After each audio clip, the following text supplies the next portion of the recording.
नाज़रीन अवामी न्यूज़ में ख़बरुनि जो सिलसिलो हलंदड़ आहे। अॼु ताज़ा तरीन ख़बर ॾींदा हलूं त खिपरो जी एडिशनल सेशन जज इनायतुल्लाह भुट्टो तारीख़ी फ़ैसिलो ॾिनो आहे। 9वीं क्लास जी शागिर्दानी ज़ैनब भयो जे केस में 3 जवाबदारनि दानिश काइम खानी, जहाज़ेब काइम खानी, मोहम्मद वसीम काइम खानी खे मौत जी सज़ा, जॾहिं त सोहेल काइम खानी खे उम्र कैद जी सज़ा ॾिनी वई आहे। जॾहिं साॻिए केस में 3 औरतुनि नायाब, तहरीम, फुरासत खे बाज़त बरी कयो वियो आहे। इन हवाले सां असां राब्तो कयो आहे वुमेन एक्शन फोरम जी convener Amar Sindhuja. Women action forum इन केस जे हवाले सां उनजी वॾी जदोजहद आहे। उन हवाले सां अमर सिंधू सां राब्तो कयो आहे। अचो त अमर सिंधू सां ॻाल्हि ॿोल करियूं त हुनजो हिन केस जे बारे में छा चवणु आहे। अदा सभ खां पहिरीं त मां हिन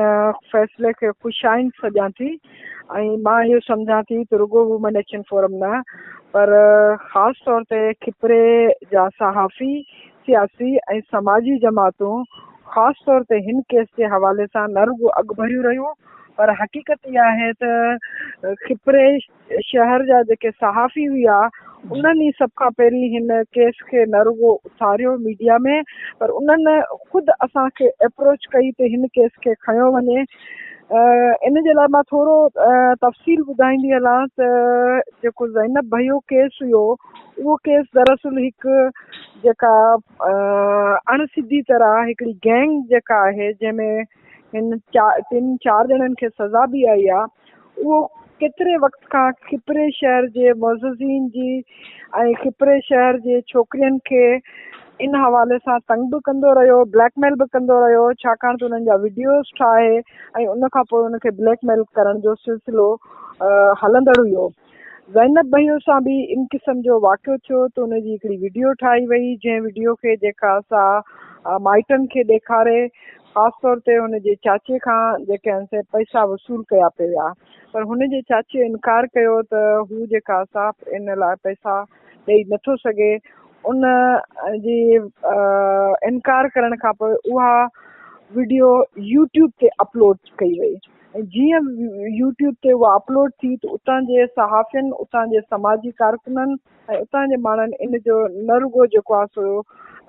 नोटिस वरितो पर उन्हनि इन केस खे हाईलाइट करे ॿियनि सभिनी ताईं पहुचायो।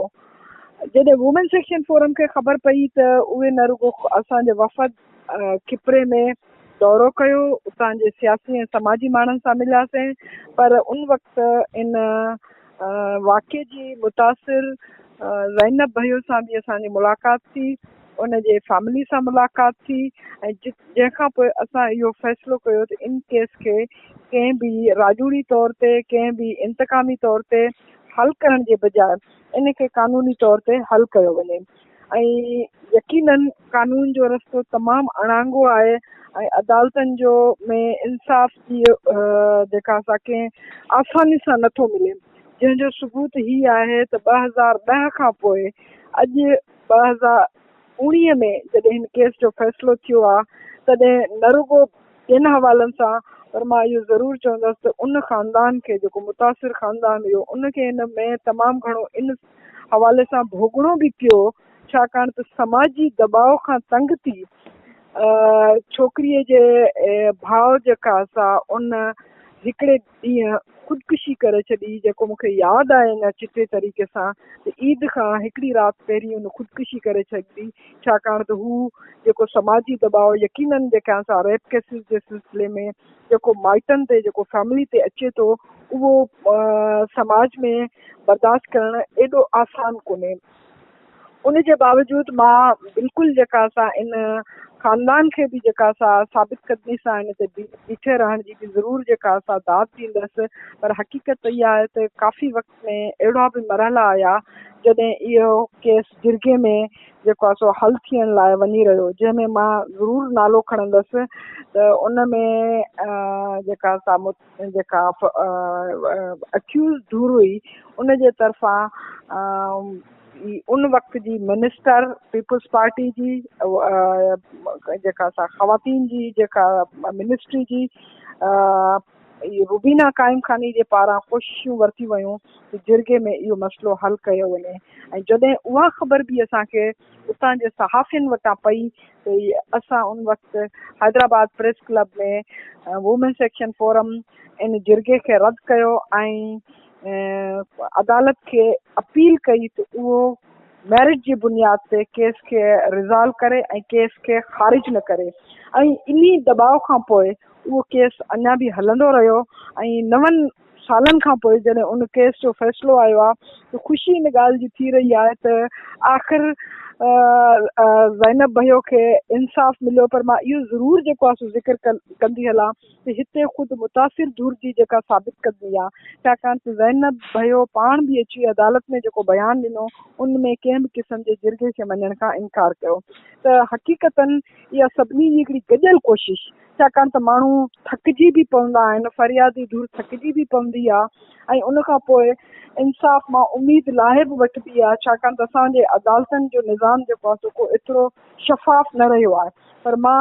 हिन जज खे ख़ासि तौर ते ज़रूरु जेको आहे सो असां ख़राज था माना पेश कयूं त उन मेरिट जी बुनियाद ते इहो फ़ैसिलो जेको आहे सो कयो। ऐं इहा मां सम्झां थी त रुगो वुमेन सेक्शन फोरम न, पर उहा सभिनी इंसानी हक़नि लाइ बीहंदड़ सभिनी धुरियुनि जी, जंहिंमें सहाफ़ी, जंहिंमें समाजी तंज़ीमूं, जंहिंमें जेके आहिनि ख़ासि तौर ते खिपरे जा माण्हू जेके हिन केस लाइ बीठा रहिया। अमर साहिबा ॻाल्हि कटींदो हलां त हीउ जरगो बि थियो हो, हुन में जवाबदार धुर जो चवणु आहे त 62 लख रुपया डॉक्टर फरियादी खे अदा बि कया विया हुआ। ऐं अव्हांखे यादि हूंदो त साइबर क्राइम जेको पहिरियों केस हो साइबर क्राइम जो, लेकिन हींअर जेको फ़ैसिलो आयो आहे त उन मंझि न साइबर क्राइम जी सज़ा आहे, न साइबर क्राइम जो जेको क्राइम जे लाइ जेको जदोजहद थी हुई सभिनी संजाम धुरियुनि कई हुई, उनजी जेको कलम ई शामिल पुलिस न कयो हेॾी जदोजहद जे बावजूद। चीफ जस्टिस उन वक़्त जे नोटिस बि वरितो, वज़ीर आज़म यूसुफ रज़ा गिलानी नोटिस वरितो। इन मामले खे अवी कीअं था ॾिसो जे साइबर क्राइम जो पहिरियों केस हो त पोइ इहे शयूं कीअं वरितियूं? जी जी पेश कयो वियो हुयो ऐं उहो जेको आहे सो पास थियो हुयो पीपल्स पार्टी जी पहिरीं हुकूमत जे दरमियान, ऐं उहो ऑर्डिनेंस जे तहत लागू थियो हुयो, जेको पोइ असेंबली मां पास न थियण जे करे उहो लैप्स थी वियो हुयो। माना चयो वञे थो त उते माना सियासी बुनियादनि ते उहो जेको एक्ट आहे उहो एक्ट जेको आहे सो ख़तमु थी वियो, छाकाणि त उहो कानूनी शक्ल न वठी सघियो, ऑर्डिनेंस जी शक्ल में उहो एक्ट जेको आहे सो लागू कयो वियो। मां तव्हांखे इहो बि ॿुधाईंदी हलां त हीउ जेको नाइला अरविंद वारो ॿियो केस थियो हुयो जेको यूनिवर्सिटी में ख़ुदकुशी जे हवाले खां, उन में इहो थियो हुयो त साइबर क्राइम वारो इहो एक्ट जेको आहे सो लॻायो वियो हुयो, जंहिंजे करे FIR कमज़ोर बि थी, छाकाणि त इहो बाद में पतो पियो त इहो जेको आहे उहो एक्ट जेको आहे सो लैप्स थी चुको आहे, उहो कानून हाणे न रहियो आहे। हाणे साइबर क्राइम जो उन खां पोइ हिकिड़ो नओं जेको आहे कानून आहे उहो अची चुको आहे, पर हीउ जंहिं वक़्तु जो वाक़ियो आहे उन वक़्तु इहो कानून मौजूदु न हुयो जेको हाणे जेको साइबर क्राइम जे हवाले सां हली रहियो आहे। पर उन जे बावजूदि जेको उन वक़्तु जेको केस हलियो या जहिड़े तरीक़े सां हलियो, मां इहो ज़रूरु चवंदसि त अञा बि जेका असां साइबर क्राइम जे जेका असां हिननि में FIR करण में या उन्हनि जा कलम लॻाइण लाइ एहतियात सां कमु वठणु खपे। पर यकीनन जेका अनीला जी ख़ुदकुशी जो वाक़ियो थियो आहे, नाइलारिन जी ख़ुदकुशी जो वाक़ियो थियो, या हिन वाक़े जे आधार ते असां ॾिसूं था साइबर क्राइम जे अंदरि जेको आहे सो औरतुनि जी, छोकिरियुनि जी ब्लैकमेलिंग जा केस वधीक थी रहिया आहिनि। इन ते ज़रूरु ज़ोर ॾींदासीं त इन में बि स्पीडी जेके अदालतूं आहिनि जंहिंमें तकिड़ा फ़ैसिला थियनि, छाकाणि त रेप जेको मामिलो आहे उहो हिकिड़ो आम ॾोह न आहे, उहो हिकिड़ो समाज सां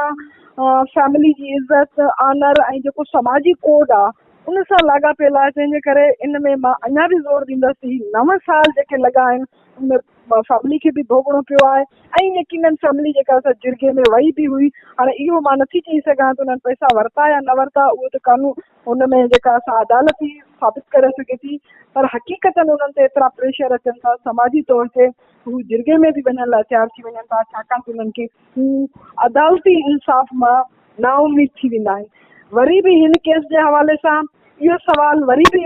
उथे थो कि छा